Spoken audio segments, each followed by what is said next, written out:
오늘 우리에게 주시는 하나님의 말씀은 레위기 26장 40절에서 46절 말씀입니다. 레위기 26장 40절에서 46절입니다. 제가 가지고 있는 구약성경은 189쪽입니다.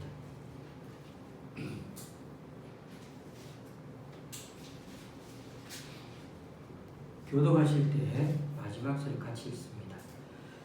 그들이 나를 거스른 잘못으로 자기의 죄악과 그들의 조상의 죄악을 자복하고 또 그들이 내게 대항함으로 나도 그들에게 대항하여 내가 그들을 그들의 원수들의 땅으로 끌어갔음을 깨닫고 그 할례 받지 아니한 그들의 마음이 낮아져서 그들의 죄악의 영광을 기쁘게 하면 내가 야곱과 맺은 내 언약과 이삭과 맺은 내 언약을 기억하며 아브라함과 맺은 내 언약을 기억하고 그 땅을 기억하리라. 그들이 내 법도를 싫어하며 내 규례를 멸시하였으므로 그 땅을 떠나서 사람이 없을 때에 그 땅은 황폐하여 안식을 누릴 것이요 그들은 자기 죄악의 형벌을 기쁘게 받으리라. 그런즉 그들이 그들의 원수들의 땅에 있을 때 내가 그들을 내버리지 아니하며 미워하지 아니하며 아주 멸하지 아니하고 그들과 맺은 내 언약을 폐하지 아니하리니 나는 여호와 그들의 하나님이 됨이니라. 내가 그들의 하나님이 되기 위하여 민족들이 보는 앞에서 애굽 땅으로부터 그들을 인도하여 낸 그들의 조상과의 언약을 그들을 위하여 기억하리라. 나는 여호와이니라. 이것은 여호와께서 시내산에서 자기와 이스라엘 자손 사이에 모세를 통하여 세우신 규례와 법도와 율법이니라. 아멘.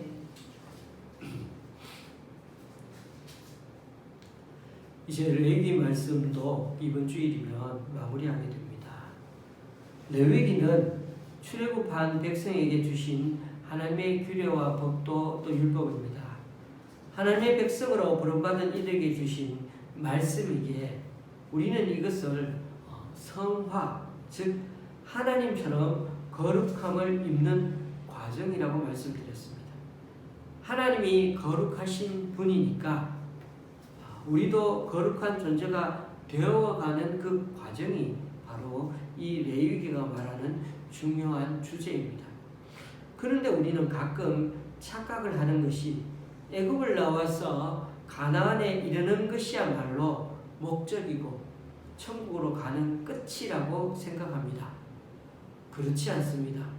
우리는 죄의 세계인 애굽에서 떠나서 어떤 지역으로 이동해 가는 과정이 아니라 하나님을 주인으로 삼은 새로운 백성이 되어가는 것이 우리들의 과정이요 삶의 또 목적이기도 한 것입니다. 세상적인 삶의 방식을 버리고 하나님이 주인 되시는 새로운 삶의 방식을 따라 살아가는 연습을 하는 과정이 지금의 우리들의 삶의 모습인 것입니다. 왜냐하면 죽어서 가는 천국만이 하나님의 나라가 아니라 지금 여기 하나님의 도우심을 받고 살아가는 이 현실 세계 또한 하나님의 나라이기 때문입니다. 오늘 말씀은 레위기를 마무리하면서 주시는 말씀 중에 하나인데요. 27장은 하나님에 대한 서원과 예물에 대한 것이라면 오늘 26장은 지금까지 설명한 법규와 규례에 대한 두 가지 반응, 즉 복과 저주라는 측면에서 다시금 강조한다는 점에서 마지막 장인 27장보다도 오늘 26장이 레위기의 결론이라고 말할 수가 있습니다. 그래서 여기서는 4가지 복과 5가지 저주에 대한 얘기가 실려 있습니다. 하나님의 말씀을 잘 지키면 복을 받고 4가지 복을 받고 그렇지 않으면 저주를 받는데 5가지 저주가 있다는 것입니다. 이 시간 26장 전체에 실려있는 복 그리고 저주에 대해 먼저 잠시 살펴보도록 하겠습니다. 오늘 말씀을 들을 때 중요한 한 가지를 먼저 기억하십시오. 복과 저주의 말씀은 하나님의 백성에게 주어졌다는 것을 잊지 말아야 합니다. 하나님 백성에게. 이게 매우 중요합니다. 하나님 백성에게 복도 주어지지만 하나님 백성에게 저주도 지어진다는 겁니다. 이 부분은 제가 조금 이따가 다시 한번 말씀드리겠습니다. 하나님은 당신의 백성에게 복을 내려주시기를 무척 좋아하십니다. 이거는 우리가 부인할 수 없는 아주 중요한 일이죠. 우리가 주일 예배 드리면서 부르는 찬양에도 그런 가사가 있죠. 성전을 떠나가기 전 머리를 숙일 때 주께서 함께 계시고 복 내려 주소서. 우리가 이 노래를, 이 찬양을 하면서 다 머리 숙이지 않습니까? 그렇죠? 여러분도 마찬가지겠지만 저는 이 찬송을 참 좋아합니다.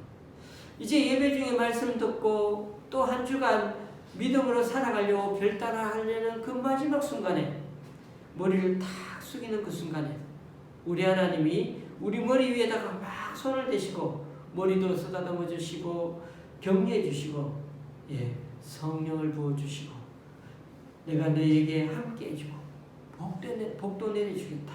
그렇게 말씀하시는 그 하나님을 저는 막 그렇게 상상해 보면서 그렇게 하면은 참 그때 가슴이 뭉클하고 감사하고 막 힘이 되거든요. 자, 그런 점에서 복은 하나님의 백성에게만 내려주시는 하나님의 은혜의 축복입니다. 우리는 자꾸 그거를 어떻게 물질화해죠. 물질화. 그래서 막 복 그러면 막 돈도 주시고 막 건강도 주시고 막 눈에 보이는 것으로만 한정하지 마시고 오늘 말씀을 한번 생각해 보시오. 그 말씀을 생각해 보면은 어떤 복들이 없는가를 다시 한번 생각해 봅니다. 하나님 복을 내려주실 때 우리에게 두 가지를 꼭 당부하십니다. 하나는 우상 숭배하지 말라고. 다른 하나는 안식일 준수입니다. 1절 2절에 나오거든요. 이 두 가지를 꼭 준수할 때 네 가지의 복이 약속되어 있습니다. 이 두 가지 요구 조건은 이미 우리가 십계명 말씀을 볼 때 다 나와 있습니다. 거기 그런 점에서 이 두 가지 계명은 첫째에서 넷째 계명, 십계명의 첫째에서 넷째 계명을 다 요약한 것이 바로 이 두 가지 계명이라고 보면 됩니다. 우상 숭배 금지는 첫 번째에서 세 번째에 이르는 계명의 말씀이 그걸 요약한 거라고 생각하십니다. 이스라엘 백성이 절대로 지켜야 할 대명제 우상을 숭배하지 마. 네 번째 계명은 안식일은 안식일이 여기는 안식일을 지키려 할 때 안식일이 복수로 되어 있습니다. 복수 명사가 사용된 것으로 봐가지고 안식일뿐 아니라 어떤 것도 안식년도, 희년도 그리고 모든 절기도 다 아울러서 그렇게 지키라고 그렇게 볼 수가 있습니다. 그 당시에 이것들을 그대로 다 지켜야 하는데 사실 결코 이 다 지키는 것은 결코 쉬운 일은 아닙니다. 그때 이 말씀을 받았을 때가 어떤 때라고요? 광야에 지금 돌아다니는 중인데요. 그렇죠? 하나라도 아껴야 살아갈 수 있는 이 광야 생활 속에서 매번 짐승들을 매번 잡아 바치라고 하는데 상당히 경제적인 손실이 얼마나 크겠습니까? 그걸 감안하고서라도 그렇게 하나님에 대한 철저한 순종을 다짐하지 않고는 결코 우리는 하나님의 말씀을 그대로 지키기가 쉽지가 않습니다. 그래서 하나님은 백성들의 그 순종의 상징으로 이 두 가지를 요구하신 것입니다. 이같이 말씀대로 순종하면 그 결과는 네 가지 복으로 나타납니다. 그 이후에 보면 차례로 나옵니다. 첫 번째 복은 농사가 잘 될 거라고 했죠. 4절 5절을 보니까 철따라 비를 내려주셔서 모든 농산물을 풍성하게 포도를 딸 때까지 곡식을 수확하게 해주신다고요. 그렇죠. 포도를 수확하면 또 새로운 씨앗을 파종할 때까지 계속 그 수확이 많아야지. 안 그러면 그때 또 나오지 않으면 그 수확이 없으면 우리가 배불리 못 먹고 살잖아요. 그래서 그때마다 때마다 하나님께서 그렇게 배불리 먹고 편안히 살 수 있게 해주시다는 겁니다. 한마디로 그렇죠. 우리는 이게 너무 우리에게 익숙한 겁니다. 예수 잘 믿으면 보릿고기 같은 것은 절대 없다. 이런 말 같지 않습니까? 두 번째 복은요. 전쟁에서의 승리와 평화가 보장됩니다.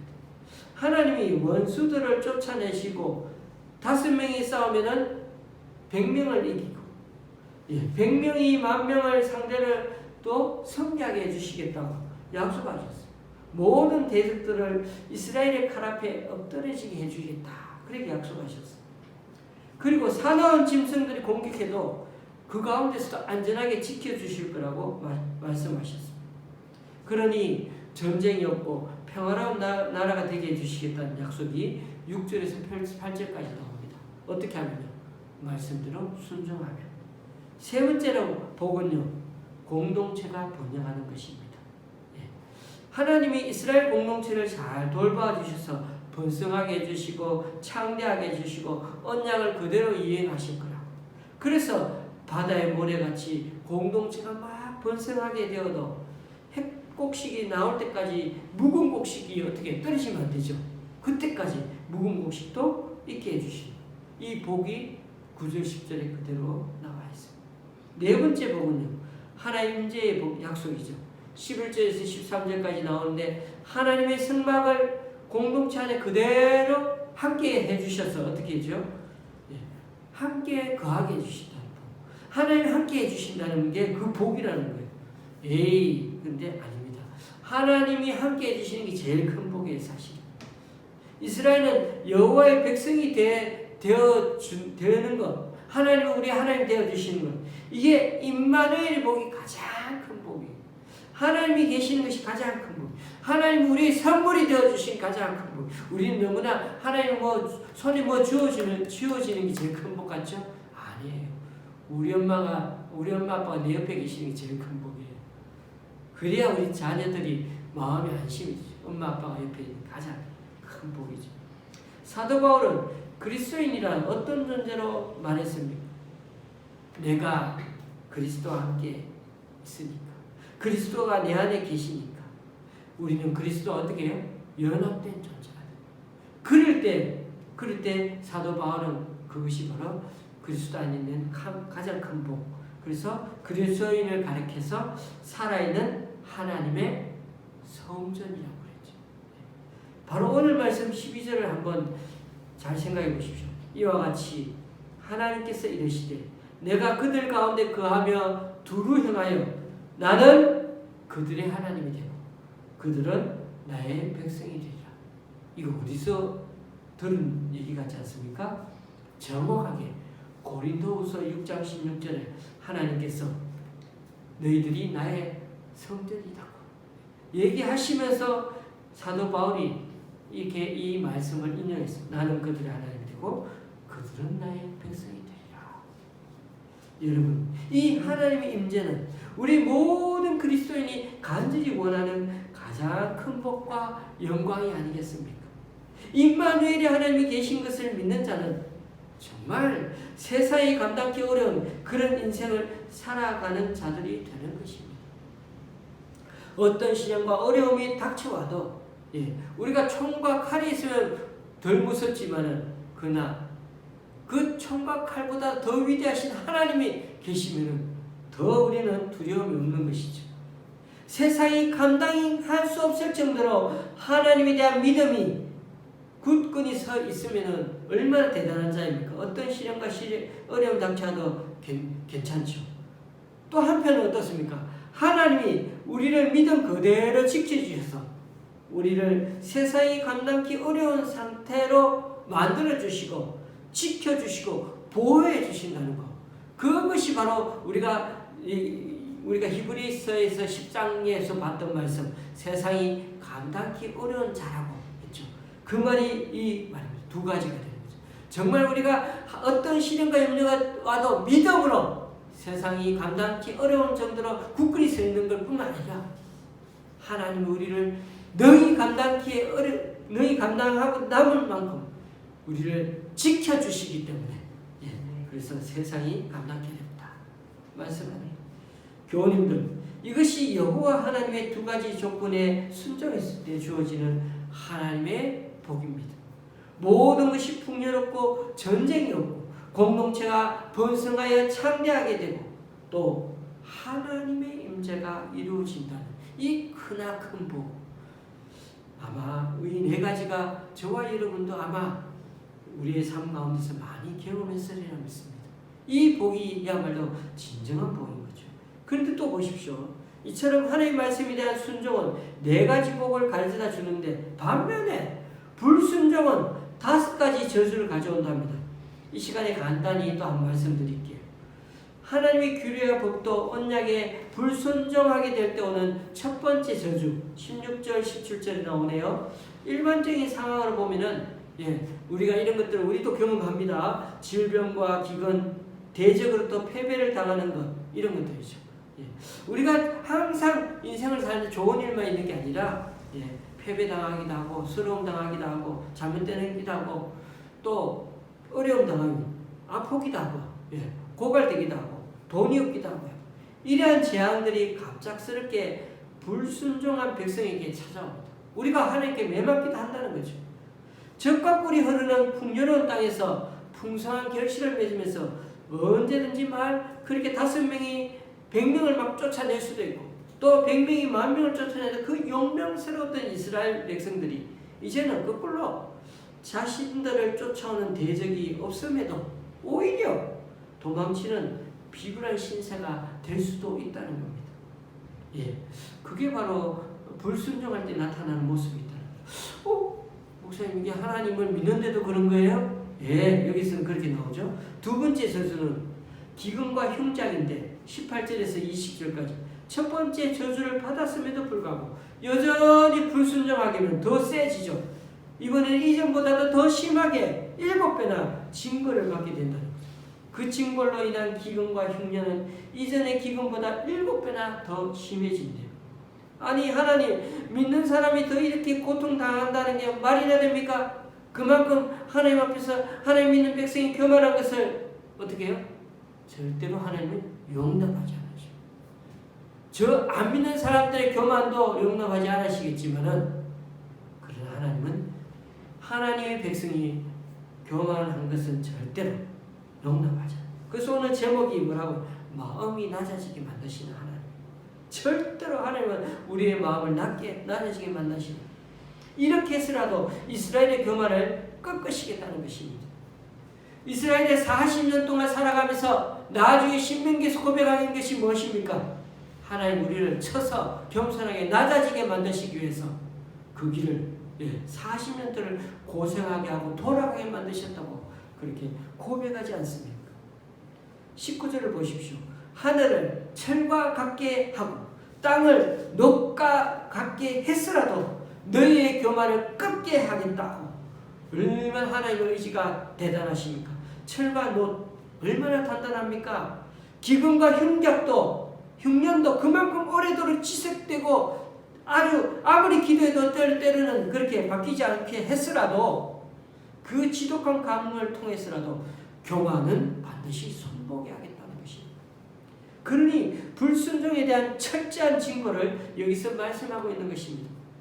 이렇게 두 번째 저주까지 받았음에도 여전히 불순종한다면 하나님은 어떻게 해요? 7배나 더한 재앙을 또 내리시겠다고 하시죠. 사정없습니다. 세 번째 저주로서 들짐승들로 인한 그 고통이 나오죠. 이미 기근과 흉작으로 먹을 것이 없어져 가고 있는데도 이제는 들짐승들이 가축과 자녀들을 잡아먹는 지경까지 가게 한다는 것입니다. 얼마나 지독한 기근과 흉년이기에 들짐승들도 먹이를 못 구해요. 그러니 짐승들이 사람에게 덤벼드는 건 당연한 결과일 수 있습니다. 성경은 이것을 7배나 더한 하나님이 내리시는 재앙이라고 묘사하고 있는 것입니다. 저는 상상도 안 됩니다. 7배 때 또 7배 이렇게 내린다는 것. 정말 무시무시하죠. 갈수록 하나님의 손보시는 재앙이 매정합니다. 매몰찹니다. 더 심해진다는 것입니다. 네 번째 저주는 전쟁으로 인한 재앙과 굶주림입니다. 세 번째 저주가 임했음에도 여전히 불순종하게 된다면 이제는 전쟁을 통하여 7배나 더 심하게 치시겠다는 겁니다. 전쟁을 통한 저주는 이미 첫 번째 저주에서 언급되어 있지만 이제는 그 강도가 7배나 더 강하다는 겁니다.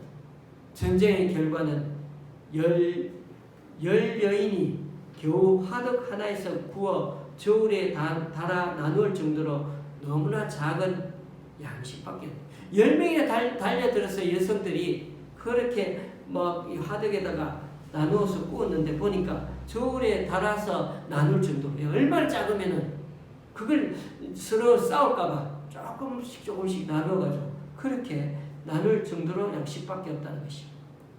이전의 굶주림과는 비교할 수 없을 정도로 아주 심각하다는 그런 표현을 말하는 것입니다. 이처럼 불순종의 마지막 저주는 이제 세 번째까지, 네 번째까지 했죠. 다섯 번째 마지막 저주가 있습니다. 바로 이스라엘 국가의 멸망입니다. 네 번째 저주가 임했음에도 불구하고 회개하지 않는다면 결국 어떻게 한다고? 멸망한다고. 전쟁으로 인한 굶주림 29절에 보니까 부모들이 자기 자식들을 잡아먹는 지경에 이른다고.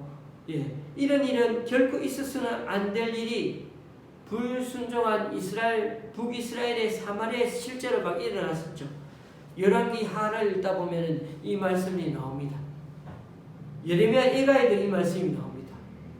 자식을 막 잡아먹어요. 저는 북한에서 넘어온 세터민들을 보면서 이런 비슷한 얘기를 참 많이 들었습니다. 먹을 게 없어가지고.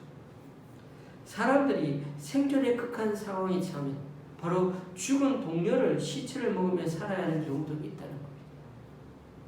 하나님은 불순종의 상징물인 우상의 제단들과 산당들과 분향단을 파괴하고 그곳에서 섬기던 자들을 다 어떻게 시체로 가득 차게 만드시겠다고 하셨습니다. 이렇게 하시는 것은 불순종하는 자들이 하나님 대신에 자신들의 신으로 섬기던 그 우상들이 어떠한 의미도 없는 그것들을 여전히 섬기고 있는 것이 얼마나 무가치한 것인가를 눈앞에서 확실하게 보여주시는 장면인 것입니다. 그래서 하나님께서 확실하게 또 보여주신 것, 출애굽할 때 하나님은 그냥 잡아와서 이스라엘 애굽 사람들 다 죽여버리고 그렇게 구원하셔도 되는데 일부러 하나님은 10가지 재앙으로 보여주셨습니다. 그것은 여호와 하나님의 권능이 있으시다는 것도 있지만은 사실 그 당시 애굽에 여러 자연신들이 있는데 그것이 바로 첫째, 둘째, 셋째 나오는 그 10번째 재앙 속에 있는 그 신들의 무능함을 그 신들을 다 깨트리는 장면들이 바로 10가지 재앙이기도 했던 것입니다. 그러므로 자녀들을 잡아먹고 우상을 섬기던 그 모든 우상들이 파괴되게 남은 이제는 성읍들과 여호와 하나님을 섬기던 성전, 성소까지도 하나님은 다 파괴하실 거라고 하셨습니다. 그렇게 되면 제사를 통하여 이제는 어떻게 하죠? 하나님이 올라가서 향 피우고 제물 올리던 거 이제 드릴 수가 없게 됩니다. 그러니 어떻게 되죠? 하나님과의 관계가 완전히 단절되는 것과 마찬가지입니다. 여러분, 젖과 꿀이 흐르던 가나안 땅은 이제 황량하게 되고 그 땅에 함께 머물고 있던 이스라엘의 원수들조차도 이런 모습에 놀라게 될 것입니다. 아니, 저쪽에는 신이 진짜 없나 봐. 자기 성전 그 신전 제단도 다 부숴버리네. 이런 걸 막 사람들 옆에서 보니까 놀라는 거죠. 저쪽의 신은 죽었나 봐. 이렇게 얘기할 정도로 말입니다. 이 말은 출애굽 이후에 이스라엘 백성에게 보장되었던 그 모든 것들을 다 잃는 거나 마찬가지. 그래서 이스라엘 백성들이 가장 충격적이었던 나라를 잃었던 것도 너무나 힘들었지만은 가장 충격적인 건 자기들의 성전이 부서지고 빼앗겼던 것들입니다. 그것만큼 하나님, 우리 하나님을 우리는 이제 더 이상 하나님을 섬길 수 없다는 것, 하나님 우리의 힘, 우리 하나님이 안 된다는 것, 그게 너무나 충격적이었던 것이죠. 모든 것을 다 잃어버리는 것. 이것이야말로 회개하지 않는 이스라엘의 불순종의 결과였던 것입니다. 그래서 마지막 남은 저주의 절차가 무엇이었습니까? 약속의 땅에서의 추방이었습니다. 이미 자신들이 가진 것을 모두 잃어버린 이스라엘 백성이었는데 그 황량해진 땅마저도 이제는 다 잃어버리고 여러 나라로 다 흩어져 버려졌죠. 반면에 그 황량해진 가나안 땅은 신기하게도 어떤 일이 벌어진지 아십니까? 그동안 누리지 못하던 안식을 누리게 됩니다. 이 말씀이 실제로 역사 속에 성취되어지고 남유다가 70년 동안 바벨론의 포로가 되었을 때 이 약속의 땅 가나안은 실제로 안식을 누리게 되었다고 역대하 36장 21절에 나옵니다. 그리고 흩어져 여기 살아남은 자들은 오늘 말씀 36절 37절 말씀처럼 다 겁쟁이가 다 되어서는 식민지 사람이 되어가지고는 마치 바람에 나뭇잎이 부딪히는 소리만 들려도 막 놀라서 도망치고 쫓는 자가 없어도 칼을 피하여 도망치는 것처럼 늘 도망다니는 인생이 되어버려요. 서로에게 걸려 넘어져서 막 짓밟혀 넘어지는 그런 존재들, 연약한 존재들이 참 겁쟁이가 되었다고 묘사하고 있습니다. 원수들과 맞설 힘조차 사라진 그런 백성들, 정말 이제는 다 멸망하고 힘없는 그런 존재가 다시 회복할 힘조차 전혀 없는 비참한 처지로 전락하게 되었음을 오늘 이 36절 37절 말씀이 너무나 참 그 이스라엘 백성의 모습을 보여줍니다. 그렇습니다. 하나님의 규례와 법도와 언약에 끝까지 회개하지 않고 불순종한 이스라엘은 이런 일련의 저주의 과정을 거쳐서 멸망당하여 결국 여러 민족에게로 흩어지고 말았습니다. 그러니 레위기 말씀의 경고가 실제로 어떻게 현실 속에 일어난 것입니다.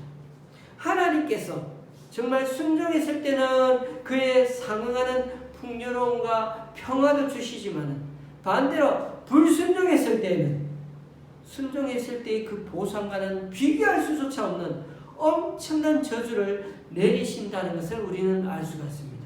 그것도 하나님의 백성에게 말입니다. 교훈입니다.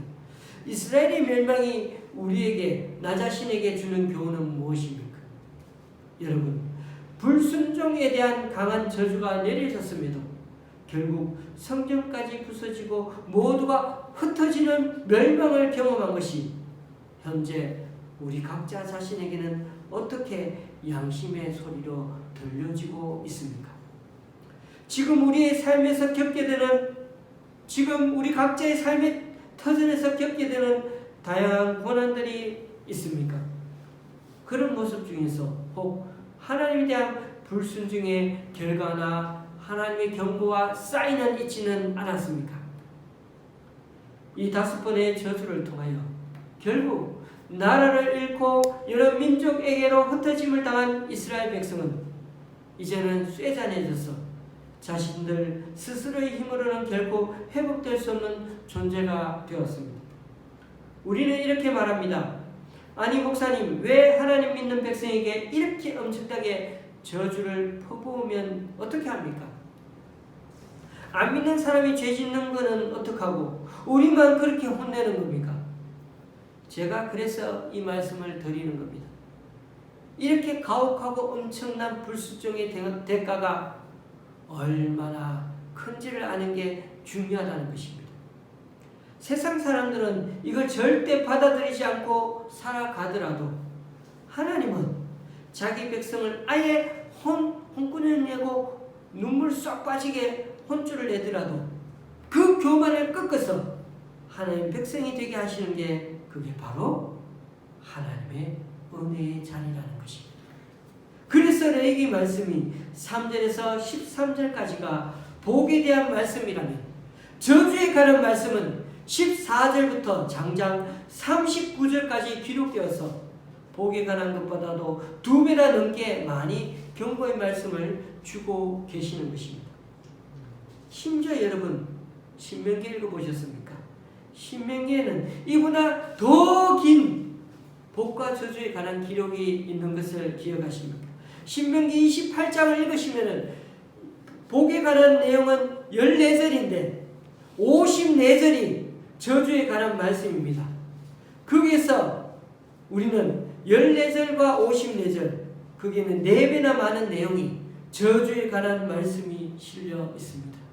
여러분, 우리는 하나님이 너무 불순종만 강조해가지고 불만이 많을 수도 있겠지만, 그게 바로 우리 인간이요 언제나 교만할 수 있는 존재임을 우리 스스로 잊어버리면 안 된다는 걸 알려주시는 하나님의 진정한 의도가 여기에 담겨 있는 것입니다.